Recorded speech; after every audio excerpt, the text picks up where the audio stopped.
Mon nom est Céline Palol, je suis directrice à l'investissement et aujourd'hui je vais vous parler de la proche aidance à distance. Donc la proche aidance, c'est un sujet qui me tient à cœur. Peut-être d'abord préciser ce qu'on entend par proche aidant. C'est quand tu offres à ton entourage du soutien à une personne qui a une incapacité, qu'elle soit permanente ou temporaire. Ma mère a été diagnostiquée avec la maladie d'Alzheimer au mois de février. En avril, elle a perdu son mari, donc mon père, de manière subite, ce qui a accéléré en fait la perte cognitive et a fait qu'il y a eu des besoins beaucoup plus importants au niveau du soutien. Ma mère étant en France, j'ai eu à me déplacer dans ce contexte-là. J'en ai parlé un petit peu au travail et j'ai réalisé que beaucoup vivaient cette réalité. Derrière le collègue, le gestionnaire ou l'administrateur, le client, il y a d'abord un humain et ça, il ne faut pas l'oublier.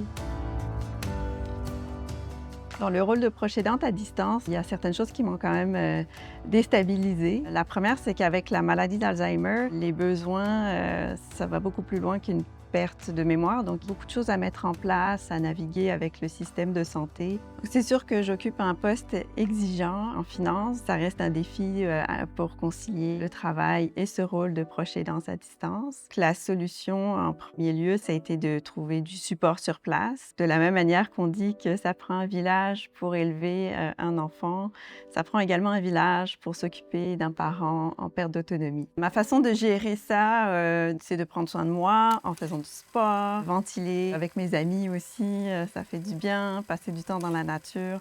L'autre aspect qui est important, selon moi, c'est d'avoir l'appui de son ou sa gestionnaire dans ce contexte-là. Ça peut vraiment changer la donne, de savoir au moins quel niveau de flexibilité on peut avoir au niveau du travail. Mais je savais que j'avais cette possibilité de télétravailler de la France si vraiment la situation l'exigeait.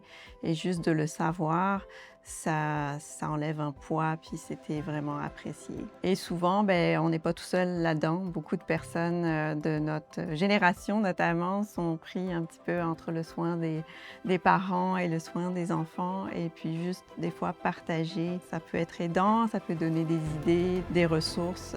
Moi, j'ai plusieurs amis qui m'ont partagé leurs trucs, qui sont en train de passer par là ou qui sont passés par là dans les dernières années. Donc, on se sent effectivement moins seul.